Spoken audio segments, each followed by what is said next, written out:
Eu já trouxe um vídeo aqui no canal sobre histórias da Marvel que envelheceram muito mal, e o mínimo que eu preciso fazer é trazer um da DC também. Pra ser honesto, eu não achei que aquele vídeo teria a repercussão que teve, e por isso mesmo já vale colocar um aviso aqui. Nem tudo que eu falar nesse vídeo reflete exatamente a minha opinião. Apenas peguei histórias que, na época, foram mal vistas e que hoje se tornaram ainda mais. E dito tudo isso, vamos para o vídeo de hoje.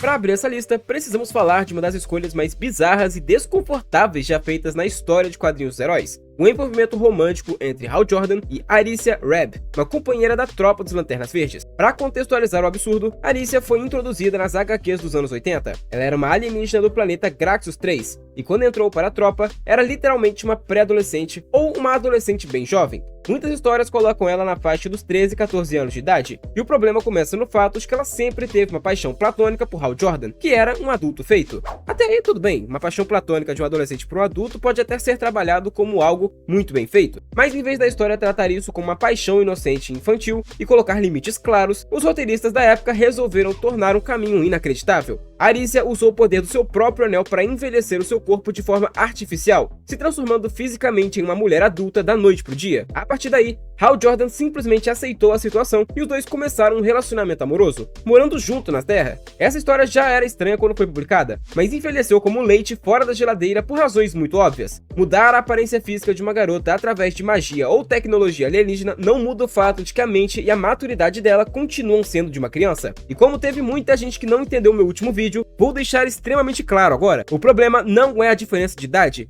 mas sim uma menor de idade e um adulto. Espero ter deixado claro. E outro relacionamento que causa um nó na garganta só de lembrar é a dinâmica entre o vilão Exterminador, o Slade Wilson, e a jovem Terra Markov, durante o lendário arco O Contrato de Judas, nos Novos Titãs. Nos anos 80, Markov, Wolfman e George Pérez criaram uma das maiores histórias de traição dos quadrinhos. A Terra entrou para os Jovens Titãs parecendo uma heroína rebelde, mas na verdade era uma espiã infiltrada por Slade para destruir a equipe de por dentro. O que na real é um puta de um plano. Eu não sei como é que ninguém pensou em fazer isso de novo outras vezes. O grande problema do roteiro não foi a traição em si, que é excelente do ponto de vista narrativo, como eu acabei de mencionar, mas sim o relacionamento entre os dois. Terra tinha apenas 15 anos de idade, enquanto Slade Wilson era um homem maduro, pai de família e veterano de guerra com mais de 40 anos. Durante a trama, fica explícito que eles tinham uma relação sexual e manipuladora, onde Slade usava o afeto e a instabilidade da garota para mantê-la leal ao seu plano. Na época em que foi publicado, a narrativa colocou parte da culpa na própria Terra, retratando ela como uma garota maligna, psicótica e manipuladora que seduziu um homem adulto.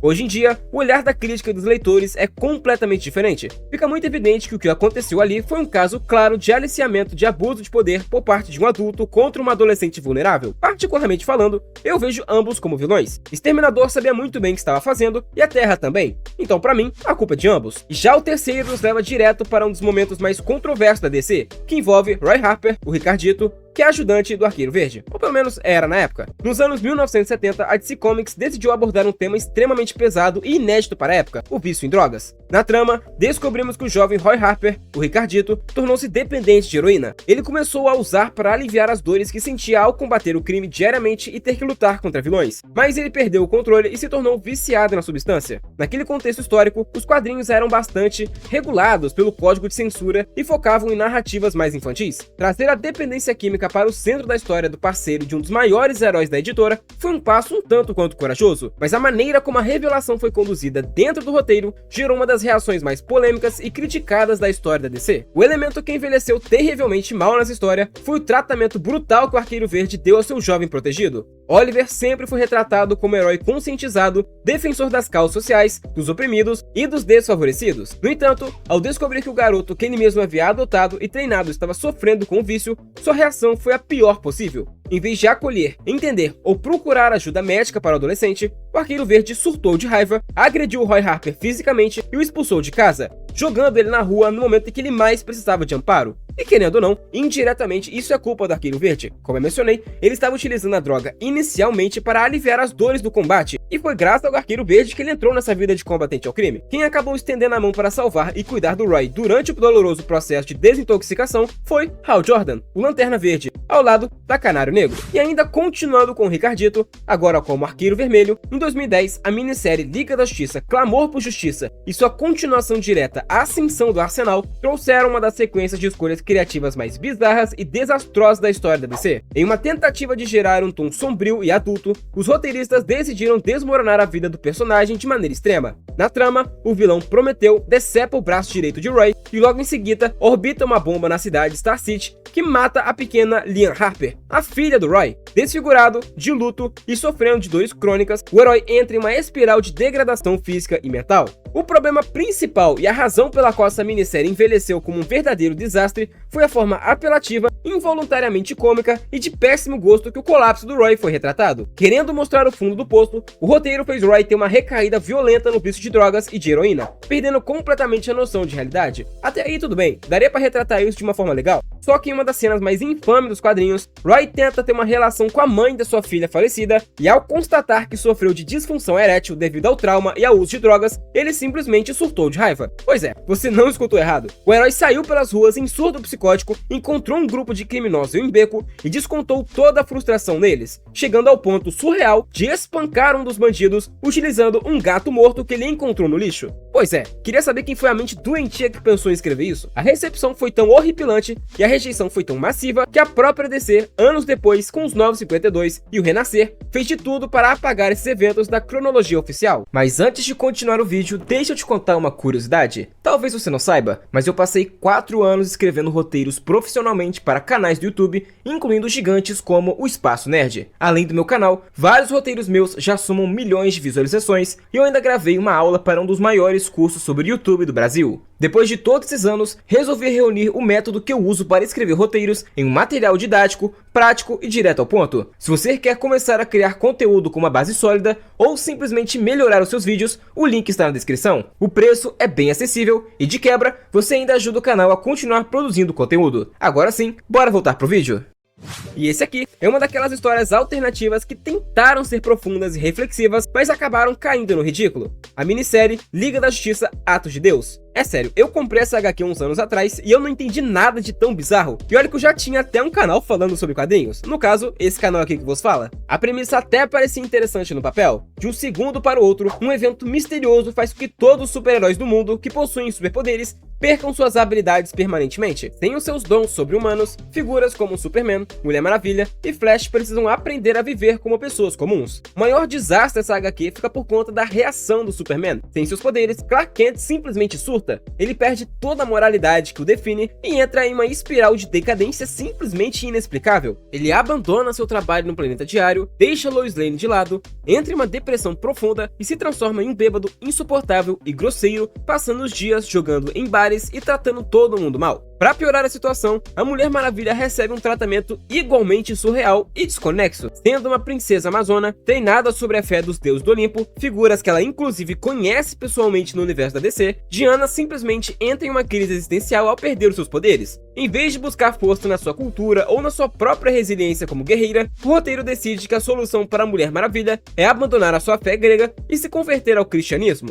Ela passa a frequentar a igreja e a buscar consolo na religião cristã, em uma virada de roteiro que parece muito mais uma pregação forçada do que uma evolução natural do personagem. E assim, zero problemas com isso. Até porque eu sou cristão, mas você concorda que uma semideusa que conhece os deuses gregos, sendo ela a filha do mais poderoso, se tornar cristã do nada não faz o mínimo de sentido? Ela poderia inclusive ir até a própria ilha de Temícera procurar pela sua mãe e ir diretamente ver os deuses, já que Temícera permite esse tipo de coisa. Mas ela achou mais conveniente procurar um padre. E voltando aos heróis urbanos, Dick Grayson estava passando por um dos momentos mais sombrios e mentalmente desgastantes da sua vida. Ele estava extremamente exausto, traumatizado por uma onda de violência sem fim em Bloodhaven e à beira de um colapso emocional após a morte de pessoas próximas. Naquela mesma noite, em um momento de absoluta vulnerabilidade, Dick Grayson assiste ao assassinato do vilão Arrasta Quarteirão pelas mãos da Tarântula e simplesmente trava de choque, incapaz de reagir. O que acontece logo após o assassinato é o motivo da história ter envelhecido da pior maneira possível. Vendo o Asa Noturna em estado de paralisia e choque no telhado,